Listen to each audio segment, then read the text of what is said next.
हर हर महादेव, जय श्री महाकाल। मंत्र सिद्धि के लक्षण क्या हैं? मंत्र सिद्धि हमें हो गई है, यह कैसे पता करें? आपने यदि कोई साधना की है या आप कोई मंत्र प्रतिदिन जाप करते हैं, तो आप यह कैसे पता करेंगे कि आपको उस मंत्र की सिद्धि हो चुकी है? और यदि आपको सिद्धि हो चुकी है तो आपको उस मंत्र से कार्य किस प्रकार से लेना है? आज इसी बारे में बात करने वाले हैं। मंत्र सिद्धि का जो सबसे पहला लक्षण है वह सुन लीजिए। जिस भी इष्ट का जाप कर रहे हैं, किसी भी देवी देवता का जाप कर रहे हैं, तो उसका आपको अपने सपने में दिखाई देना। यदि वह देवी देवता आपके सपने में बार बार आ रहे हैं तो समझ लीजिए कि आपकी जो मंत्र सिद्धि है वह हो चुकी है। दूसरा लक्षण यह है कि आपको अपने आज्ञा चक्र पर वह जो मंत्र है वह लिखा हुआ दिखाई देने लगेगा। जब आप ध्यान करेंगे या जब आप निंद्रा की अवस्था में होंगे, आप रात्रि में सो रहे हैं, तो आपके आज्ञा चक्र पर तेज प्रकाश दिखाई देगा और उसमें आपको वह मंत्र लिखा दिखाई देगा जो आप जाप करते हैं प्रतिदिन। तीसरा लक्षण यह है कि जब आप सो रहे होंगे तो वह जो मंत्र है वह अपने आप ही आपके मन में चलता रहेगा, जिसको बोलते हैं अजपा जाप।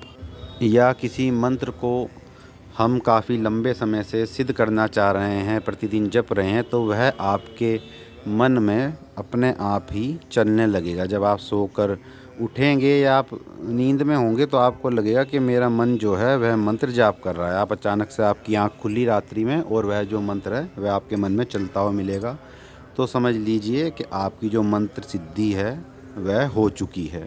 इसलिए आपको उस मंत्र के देवी देवता दिखाई दे रहे हैं, इसीलिए वह मंत्र जो है आपका मन जाप करने लगा है, आपके अंतरात्मा में वह मंत्र बैठ चुका है।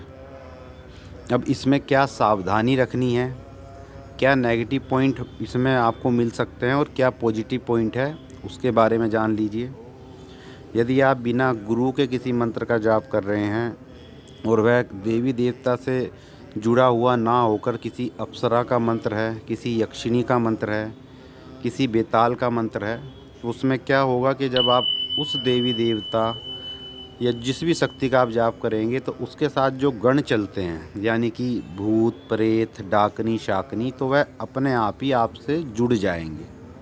आपका ऑरा इतना मजबूत नहीं होगा तो आपके साथ क्या होगा कि वह आपकी ऊर्जा चुराने का प्रयास करेंगे। और साधना में बहुत लोगों को बीच में स्वप्न दोष की समस्या हो जाती है, जो इसी कारण होती है कि कोई नेगेटिव चीज़ आकर उनकी जो ऊर्जा है, उनका जो भी जप का बल है वह चुरा कर ले जाती है। तो इससे बचने के लिए आपको क्या करना है? इससे बचने के लिए आपको घेरा लगाकर साधना करनी है। आपके पास गुरु मंत्र होना चाहिए, एक रक्षा मंत्र होना चाहिए, जिससे आप एक घेरा लगा सकें। आप घेरा जो है सिंदूर से लगा सकते हैं, आप पानी से लगा सकते हैं। दोनों अपने हाथों की जो उंगलियां होती हैं, दोनों उंगलियों को जोड़ लें और उसको पीछे की तरफ मंत्र पढ़ते हुए घुमा दें, जिससे कि एक घेरा बन जाएगा, जिससे आपकी ऊर्जा चोरी नहीं होगी।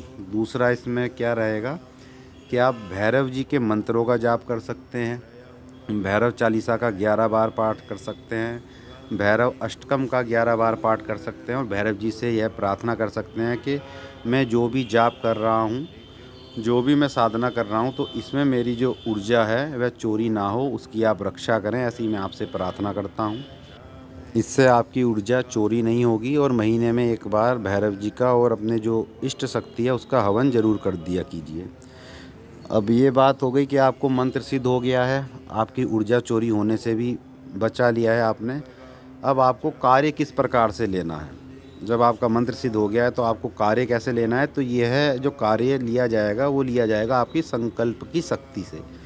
अब मान लीजिए आपके सामने कोई परेशानी आ गई है, किसी आपके परिजन पे परेशानी आ गई है, तो आपको क्या करना है? जो भी आपको मंत्र सिद्ध हुआ है उसका 11 माला का आपको संकल्प लेना है, हाथ में जल लेकर पुष्प लेकर अपने देवता के सामने, कि मैं अमुक कार्य के लिए या अमुक समस्या से परेशान हूँ, इससे मुझे छुटकारा चाहिए, मेरी समस्या का समाधान हो, तो मैं 11 माला का जाप कर रहा हूँ और 1 माला का हवन कर रहा हूँ।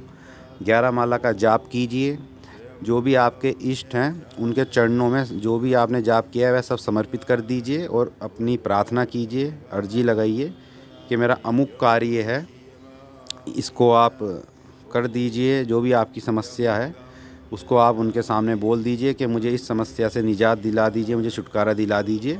तो आपका जो वह कार्य है वह हो जाएगा। वह किस भी प्रकार का कार्य हो, बस शर्त यही है कि कार्य जो है जायज़ होना चाहिए। किसी को नुकसान पहुंचाने के लिए आपको कोई भी कार्य ऐसा नहीं करना है। आप जाप के माध्यम से अपना कार्य निकलवा सकते हैं और आप हवन के माध्यम से भी अपना कार्य निकलवा सकते हैं और आप भोग देकर भी अपना कार्य निकलवा सकते हैं। आप तीनों भी कर सकते हैं। यह जो तीनों प्रक्रिया है यह भी आप कर सकते हैं। तो जिनको भी मंत्र सिद्धि हो चुकी है वह लक्षण देख लीजिए और अपना प्रैक्टिकल कीजिए अपना कार्य निकालने के लिए, तो आपका जो है कार्य हो जाएगा। यदि आप इस बारे में कुछ और बात करना चाहें तो कमेंट के माध्यम से या व्हाट्सएप नंबर के माध्यम से हमसे पूछ सकते हैं। माँ भगवती महाकाल की कृपा आप सभी पर बनी रहे। हर हर महादेव, जय श्री महाकाल।